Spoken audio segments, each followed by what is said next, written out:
Youcef Bouandel, who's a professor of political science at Qatar University. Professor, welcome to the program. I mean, every time an Arab nation normalizes ties with Israel, we're asking pretty much the same questions, and much of it concentrates on the Palestinians and how effective the Arab League can be as a collective opposition to Israel's treatment of the Palestinians if these deals become more and more common. I think that the Arab League has been important for the last 30 or 40 years. It has not done anything. It has not done what has been expected of it. And it simply, to put it in Marxist terms, is a talking shop that always protests about events that are happening in Palestine. But in reality, it's a toothless organization and it's not going to do anything. Morocco normalizing its relations with Israel, it was expected, like you said earlier on.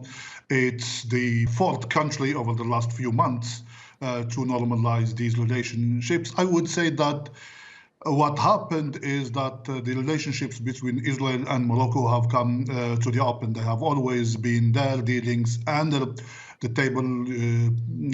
Israeli citizens of Moroccan descent, especially, and those Israeli citizens have been going to Morocco for their holidays on a regular basis. So it's nothing new. Let's not forget that King Hassan II, the father of the current king, has been instrumental in the defeat of the Arabs during the wars against the Israelis, because he has been feeding the Israelis and facilitated the recordings of the Mossad, of the meetings of the Arab summits when they were held in Morocco in the late 60s and early 70s.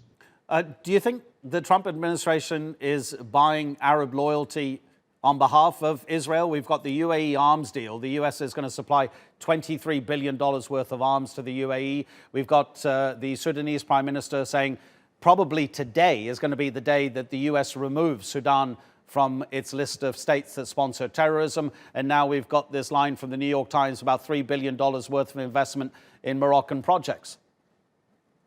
And I think everybody knows that the services done by the current American president, Donald Trump, to Israel are priceless. Moving the embassy from Tel Aviv to Jerusalem, for instance, is one. And he has been, with his son-in-law, the architect of the rapprochement, or the open relations between three Arab countries and now Morocco, obviously. President Trump has less than 40 days, or about 40 days in office, and he wants to make sure that as many Arab countries as possible join the list.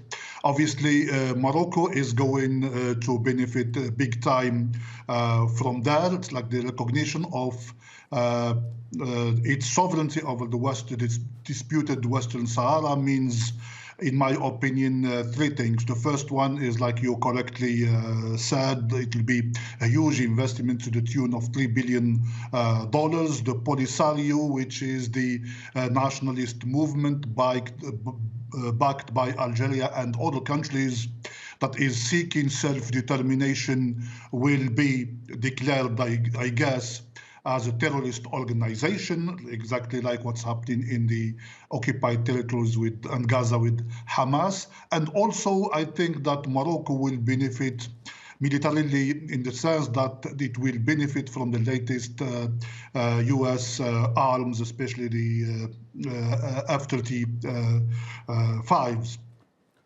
because it wants to counterbalance the Algerian military strength, because Algeria recently received some of the latest technology from Russia, and obviously in this race for armament between the two countries, I guess that Morocco will be getting a lot of military support, same as United Arab Emirates from the US, and obviously the financing of such deals by the UAE that opened a consulate in Laayoune, which is a city in the occupied territory.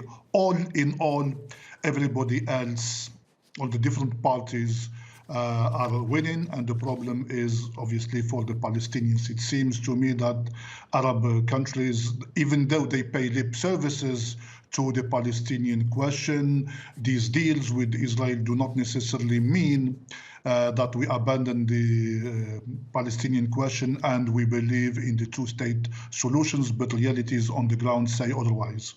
Professor Youcef Bouandel, thank you so much indeed for spending time with us on the News Hour. Really appreciate it.